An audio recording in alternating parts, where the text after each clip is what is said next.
आज हम बात करने जा रहे हैं कि ऐसे इन्वेस्टमेंट टूल के बारे में जो आपको म्यूचुअल फंड के एक्सपेंस रेशियो और म्यूचुअल फंड के लॉक इन पीरियड से आपको बचाता है। तो हाँ, हम बात करने जा रहे हैं ईटीएफ के बारे में जो कि है exchange traded fund. Now the question arises कि एक सवाल बनता है कि why ETFs are more beneficial than mutual fund. ETF ही क्यों?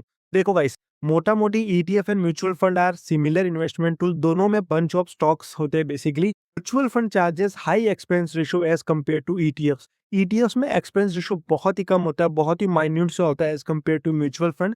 सिमिलरली ईटीएफ्स को आप स्टॉक्स की तरह लाइव मार्केट में ट्रेड कर सकते हो, but in the case of mutual fund वहां पे एनएवी जो आप खरीदते हो, आपको जो एनएवी मिलती है वो बेसिकली नेक्स्ट डे कैलकुलेट होती है। आप अगर आपके पास म्यूचुअल फंड का पोर्टफोलियो है तो आप देखोगे कि अगर आज मार्केट रैली करता है अपसाइड की ओर, तो उसका इम्पैक्ट आपके म्यूचुअल फंड में नेक्स्ट डे मिलता है, क्योंकि वो आज के दिन की एनएवी आपको नेक्स्ट डे मिलेगी। तो सिमिलरली यहाँ पे ईटीएफ्स एक लाइव मार्केट की तरह स्टॉक्स में लाइव आप उस पर नजर रख सकते हो, but in the case of ETF वहाँ पे एनएवी नेक्स्ट डे डिसाइड होती है, नेक्स्ट डे कैलकुलेट होती है। सिमिलरली ईटीएफ्स बहुत ज्यादा ट्रांसपेरेंट होते हैं और उसको आप लाइव मार्केट में ट्रैक कर सकते हो ड्यूरिंग द मार्केट आवर्स।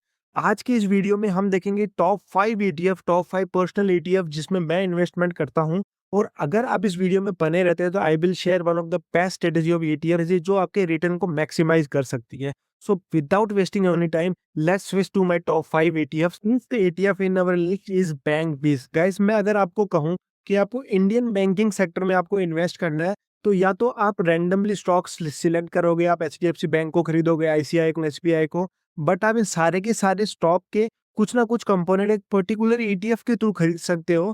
जैसे ही पर्टिकुलर बैंक इंक्रीज होंगे वैसे ही ये ईटीएफ इंक्रीज होगा, और इस ईटीएफ का नाम है Nippon India bank 20। Yes guys, ये बैंकिंग सेक्टर में इन्वेस्ट करना है। अगर अगर हम बैंक 20 का चार्ट देखें on the monthly time frame, तो आप देखोगे कि ये पर्टिकुलर ईटीएफ 2008 में इंट्रोड्यूस हुआ था, उसके बाद कंटिन्यूसली ऊपर की ओर मूव कर रहा है, बिकॉज जैसे जैसे इंडिया का फाइनेंशियल ग्रोथ हुई वैसे ही इस पर्टिकुलर ईटीएफ ने भी अपनी ग्रोथ दिखाई है।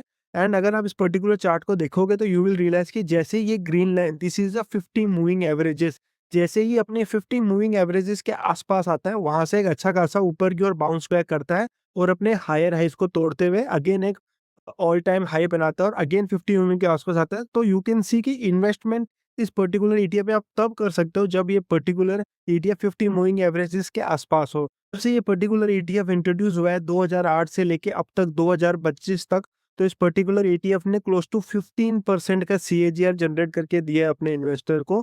सो it is a one of the best investment tool ETF जहां पे आप अच्छे खासे रिटर्न जनरेट कर सकते हो। Now the ETF number 4 in our list is CPSC ETF. CPSC stand for central public sector enterprise. अगर आपको इंडिया की नवरत्न कंपनी में इन्वेस्ट करना है, फॉर एग्जांपल ओएनजीसी हो गया, बेल हो गया, अगर आपको इंडिया की पब्लिक सेक्टर कंपनी में इन्वेस्ट करना है तो आप एक ईटीएफ के थ्रू पर्टिकुलर कंपनीज में इन्वेस्ट कर सकते हो और इसका नाम है सीपीएससी। अगर आप सीपीएससी का चार्ट देखो मंथली टाइम फ्रेम पे, तो आप देखोगे कि फ्रॉम 2020 ऑनवर्ड्स इस पर्टिकुलर ईटीएफ ने एक्सपोनेंशियली ग्रोथ करके दिया है, और आप देखोगे कि इंडिया की जो जो भी पब्लिक सेक्टर कंपनियां थी उन्होंने लास्ट के 4 साल में ऑलमोस्ट 3 टाइम्स या 4 टाइम्स हो गए। सिमिलरली ये पर्टिकुलर ईटीएफ ने भी अच्छा ये रिटर्न जनरेट करके दिया है। सो फ्रॉम 2015 टू 2025 लास्ट के 10 सालों में इस पर्टिकुलर ईटीएफ ने क्लोज टू 17% का सीएजीआर जनरेट करके दिया है अपने इन्वेस्टर को। So it is also one of the best investment tool जहां पे आप इंडिया की पब्लिक सेक्टर कंपनीज में इन्वेस्ट कर सकते हो। Now the ETF number 3 in our list is basically Motilal Oswal mid cap 100 ETF.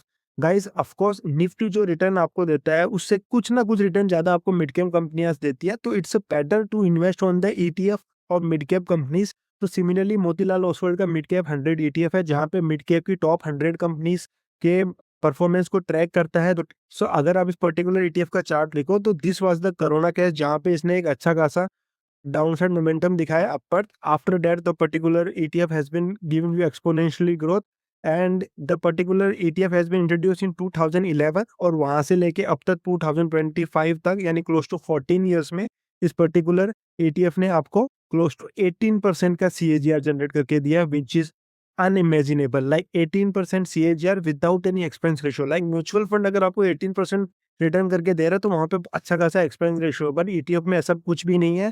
और सिमिलरली आपको स्टॉक की तरह लाइव मार्केट में भी ट्रेड कर सकते हो। So 18% CAGR phenomenal returns guys by this particular ETF. So the second ETF in our list is my personal favorite ETF जहाँ पे मैंने अपना अच्छा खासा अमाउंट इन्वेस्टेड किया है, which is Nippon India junior 20। अभी जूनियर 20 है क्या, देखो इंडिया की top 50 companies are Nifty 50 right, सबको पता है। लेकिन 51 कंपनी से लेके 100 कंपनी, ये जो सेकंड 50 कंपनी है, इनका एक ETF बनाया है, एक बास्केट ऑफ स्टॉक बनाया है, और इस पर्टिकुलर बास्केट ऑफ स्टॉक को जूनियर 20 भी कहा जाता है और नेक्स्ट निफ्टी 50 भी कहा जाता है। अगर आप इन पर्टिकुलर कंपनीज का चार्ट देखोगे, इस पर्टिकुलर ETF का चार्ट देखोगे, तो आप देखोगे कि कंटिन्यूअसली इस पर्टिकुलर ETF ने एक्सपोनेंशियली ग्रो दिया है। Whenever it is come to 50 moving averages, वहां से शूट अप हुआ है।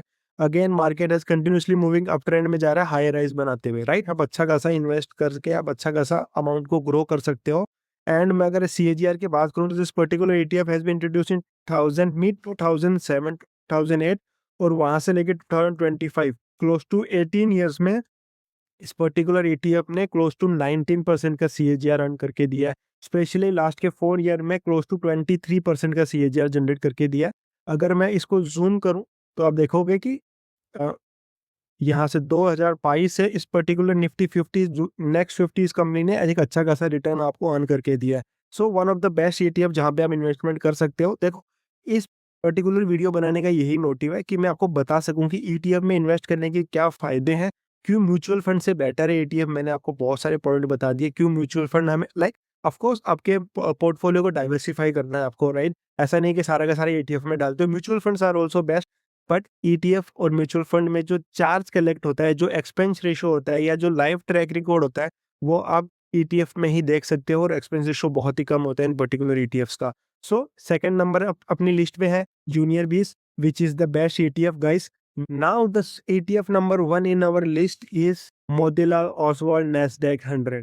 गाइस इस पर्टिकुलर ETF ने अपने इन्वेस्टर्स को close to 22% return of CAGR generate करके दिया है। क्या आप यकीन मानोगे 22% ऑफ CAGR।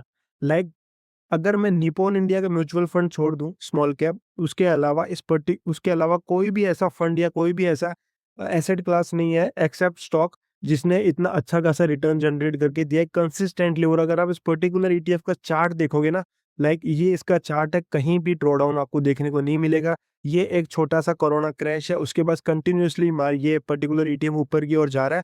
देखो इस पर्टिकुलर ETF की स्पेशलिटी ये है कि ये बेसिकली बाहर की टेक कंपनीज, अमेरिका की टेक कंपनीज जैसे गूगल हो गया, माइक्रोसॉफ्ट हो गया, एप्पल हो गया, निविडिया हो गया, पर्टिकुलर कंपनी में भी एक्सपोजर रखता है।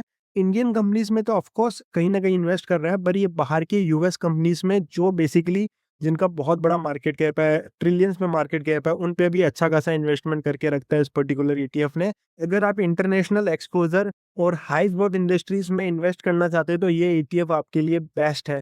और अगर इस पर्टिकुलर ETF का अगर मैं CAGR बताऊं तो क्लोज टू 20% ऑफ CAGR इसने जनरेट करके दिया है लास्ट के पूरे डिकेड्स में। ये इंट्रोड्यूस हुआ था 2000 मिड 2011 में, तब से लेके अब तक 2025 तक इसने क्लोज टू 20% का CAGR जनरेट करके दिया अपने इन्वेस्टर को, which is unimaginable. So this is the ETF top 5 पर माय पर्सनल फेवरेट ETF जहां पे आप इन्वेस्टमेंट कर सकते हो if you want to diversify. And ETFs are the best investment tool आज के टाइम में, आज के मार्केट में।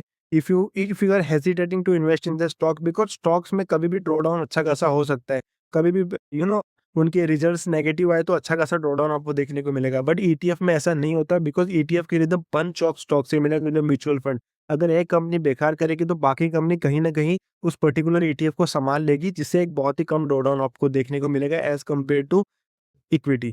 सो गाइस कौन सा ETF आपको सबसे ज्यादा पसंद आया, कौन से ETF में आप इन्वेस्टमेंट हो, तो प्लीज कमेंट में जरूर बताना। और इसके अलावा कोई भी ETF जिसमें आप इन्वेस्टमेंट हो तो ऑफकोर्स मुझे बताना। So thank you guys for watching my this video. अगर ये आपको वीडियो अच्छी लगी तो आप मेरे चैनल को एक्सप्लोर कर सकते हो, and if you found interesting so go and subscribe this channel. Thank you guys, meet you in the next video.